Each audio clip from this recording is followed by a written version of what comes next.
todos los partidos en Colombia han sido cuestionados y tienen figuras que dentro de sus listas o dentro de sus escaños o curules que han logrado, no solamente en este, sino en el pasado, pues tienen cuestionamientos y señalamientos. Eso es una situación indiscutible frente al desarrollo de la política. Bueno, pues el día de hoy nos encontramos con Luis Carlos Segura, candidato al Senado por el partido de la U. Candidato, gracias por acompañarnos en quienique.com. No, a ustedes muchas gracias por la invitación, por el espacio. Bueno, pues su carrera política siempre ha estado, digamos que enfocada en el municipio de Chía, primero como secretario de Educación y luego como alcalde. ¿Cómo cree que esa experiencia local lo prepara justamente para legislar a nivel nacional desde el Senado de la República? Nosotros venimos haciendo un recorrido desde el ejercicio de la base. Hemos tenido una carrera vertiginosa gracias al apoyo de los diferentes barrios, veredas y de muchas personas que han confiado en este equipo y en este proyecto político. Inicié siendo personero de un colegio, concejal de la ciudad a los 18 años. Luego tuve la fortuna de desarrollar mi carrera como maestro en colegio privado, en colegio público. Fui presidente de la subdirectiva de los maestros, secretario de Educación, el mejor del país en índice sintético de calidad educativa en el año 2018 y eso nos dio la posibilidad de llegar a la alcaldía de una de las ciudades más importantes del país, como lo es el municipio de Chía, una ciudad de más de 200.000 habitantes, un municipio de primera categoría y administrando en medio de una crisis muy compleja como lo fue el periodo 2020-2023 que estuvo mediado por la pandemia del COVID-19. Conociendo todas esas realidades de los barrios, de las veredas, de las personas de a pie, hoy consideramos que los senadores deben tener ese contexto de la realidad de lo que ocurre en cada una de las entidades territoriales y por supuesto plasmarlo a través de las leyes. La gente está cansada de actos legislativos vacíos, quiere realmente resultados evidenciados a través de la norma. Esta es una muy buena posibilidad y hoy por el partido de la U con el número 50 estamos aspirando a llegar a la primera institución política del país como lo es el Senado de la República. Exalcalde, en su carta de presentación como candidato al Senado, pues también menciona la educación y el desarrollo social, pero ¿cuáles serían esas banderas principales en el Congreso en materia educativa y por supuesto también social? En el tema de educación hay varios aspectos. Primero, la ley la hace y la aprueba el Congreso de la República. Sin embargo, vemos que muchas leyes no se cumplen, como la Ley General de Educación, que se compiló en el decreto 1075-2015, pero que existe desde los pilares fundamentales que se dieron en el país para el desarrollo de una gran apuesta por la educación, como lo fue la Ley General de Educación, la Ley 115-1994, que señalaba, entre otras, por ejemplo, el preescolar de 3 años, que no se cumple en muchas instituciones educativas oficiales. Y si queremos tener grandes profesionales, hay que fortalecer el preescolar de nuestros niños.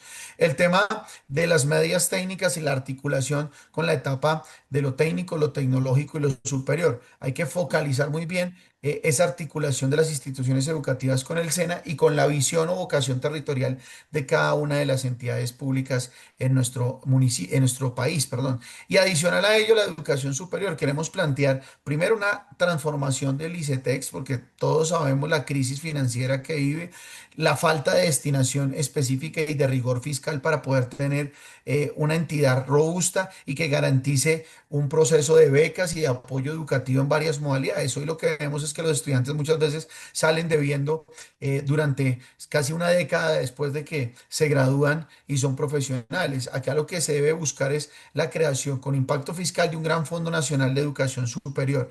Y en materia de servicio social, debemos reconocer que hoy el país gradúa cerca de 534.000 profesionales que podrían estar prestando un servicio social comunitario en su último semestre y que le aportarían al desarrollo del país.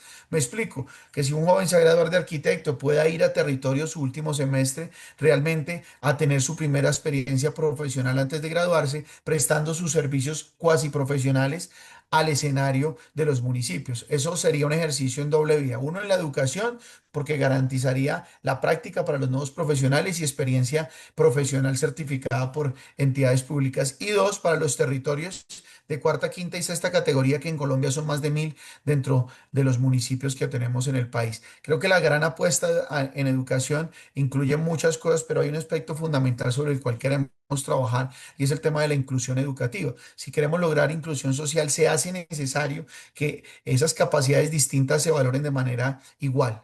Y para ello, pues es importante que la planta de docentes tenga la posibilidad hoy de acompañarse de un equipo de profesionales que puedan empezar a trabajar conjuntamente en las situaciones de condiciones, de necesidades educativas o de discapacidad que se presentan en el aula y en las instituciones educativas. Entonces, la educación es un pilar fundamental en todo aspecto para el desarrollo social, para el desarrollo económico, pero también para la transformación social del país. Candidato, le cambio de tema porque pues la Procuraduría General de la Nación formuló pliego de cargos por presunta omisión en la presentación del PAE que afectó a más de 14.000 estudiantes en Chía.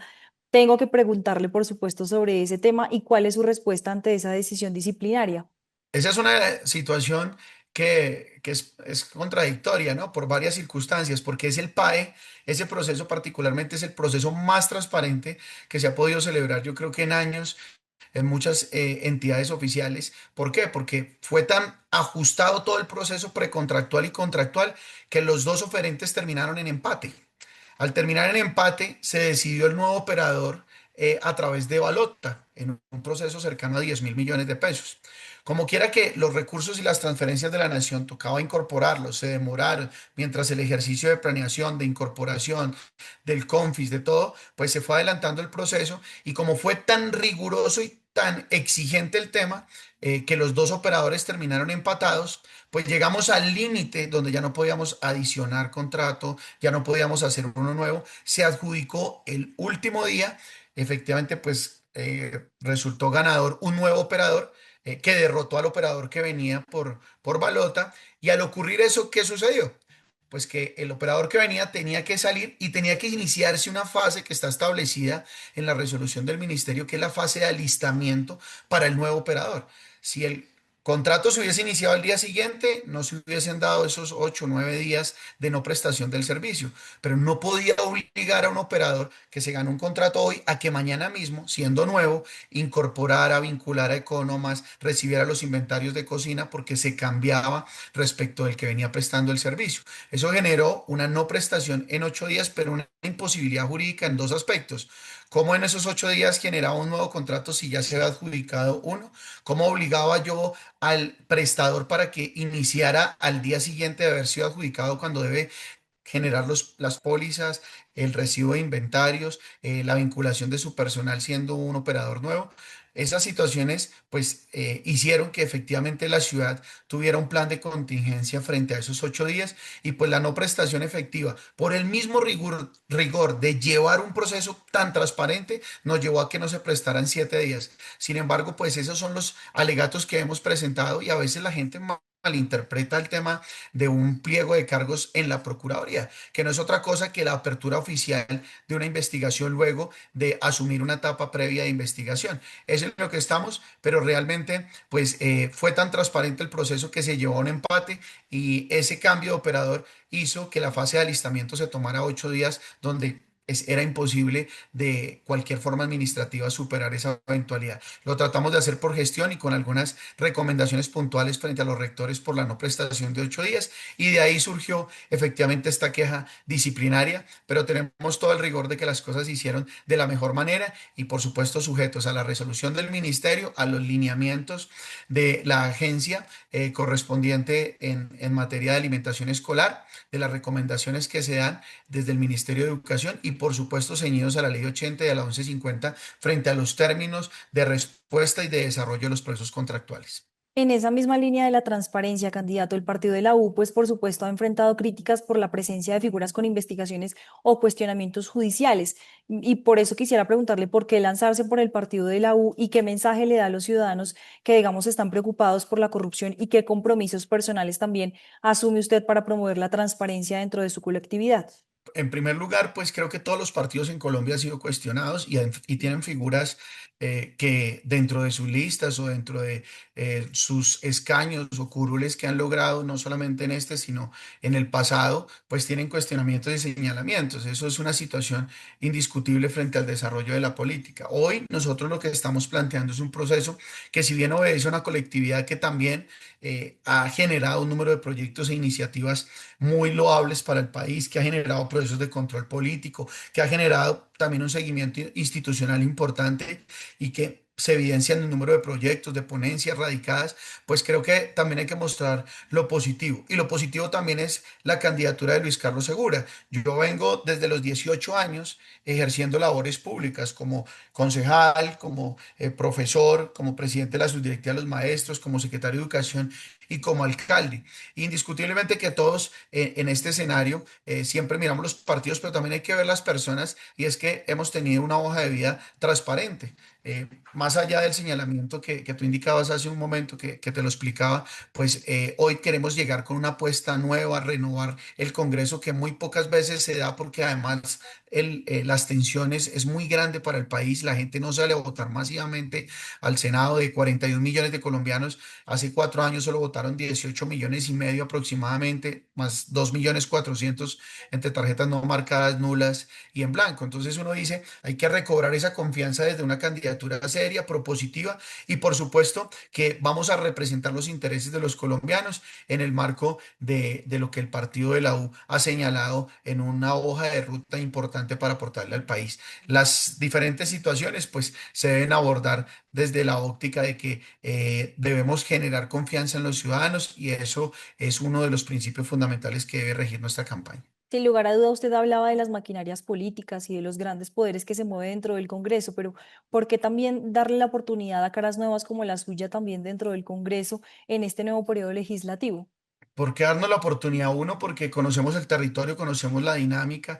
Estamos en un departamento que está acéfalo de representación en el nivel nacional. Hoy Cundinamarca tiene dos senadoras, dos o tres senadores que dicen representar los intereses del departamento y no se ve. Si bien esto es una elección de orden nacional, también hay que ver la connotación de nuestra zona donde electoralmente somos fuertes y es que vemos que también en el centro del país, si uno hace el recorrido de Santander, Boyacá, Cundinamarca y Tolima, pues no tiene una bancada tan representativa, numerosa, como si la tienen otras zonas del país como la costa Caribe colombiana. Un poco lo que también se busca es que el interior del país, donde además se concentra el mayor número de población, tengamos la posibilidad de tener una representatividad que permita darle desarrollo a una ley que plantee un alcance bien importante en la nación desde la Ley de Plan de Desarrollo Nacional, que se generen obras que el próximo gobierno ejecute en esta zona céntrica del país, que tiene un tema de seguridad alimentaria,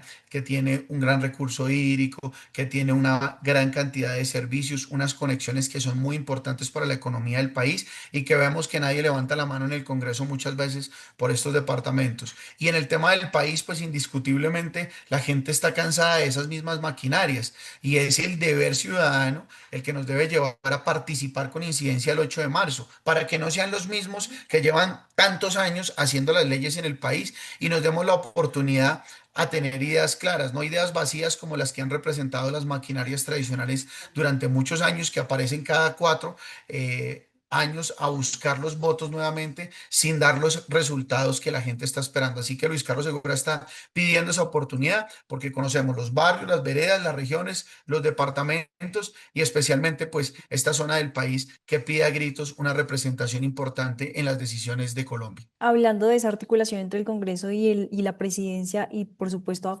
de cara a las elecciones presidenciales, ¿a quién le apuesta para la presidencia Luis Carlos Segura? No, vamos a ver, realmente estamos concentrados en el tema del 8 de marzo, habrá que ver un poco qué pasa con las consultas que se van a decantar ese día, porque eso también empieza a generar un panorama un poco más claro. Lo que sé es que aquí hay que apostarle a un tema de país, de ideas claras frente a las necesidades y a los proyectos que se tienen, qué apuesta y qué propuesta tienen los candidatos para las diferentes situaciones que ahorita pues refería en la anterior pregunta. Y de cara a eso, a un excelente programa de gobierno, a alguien que realmente recoja esas inquietudes de todos los sectores del país, indistintamente de las filosofías y las posturas políticas, creo que ahí estará la apuesta que el equipo de Luis Carlos Segura, porque no soy yo, sino todas las personas que hacen parte de nuestro equipo, que han venido trabajando, líderes comunales, comunitarios, personas de base, personas que están en el escenario político y público y que siempre han conocido de diferentes dinámicas, pues que podamos entre todos tomar una gran decisión de quién debe ser ese candidato que respaldemos a la presidencia de la República. Pues, pero todavía no se atreve a dar un nombre. No, todavía no. ¿Cómo espera? Bueno, pues muchísimas gracias, Luis Carlos Segura, candidato al Senado por el partido de la U. Un gusto conversar con usted y, por supuesto, mucha suerte en las próximas elecciones. A ustedes muchas gracias y esperamos pues que este espacio siga construyendo ese escenario democrático que todos queremos con una alta participación el próximo 8 de marzo y ojalá por el partido de la U número 50 Luis Carlos Segura del Senado. Un abrazo, muchas gracias.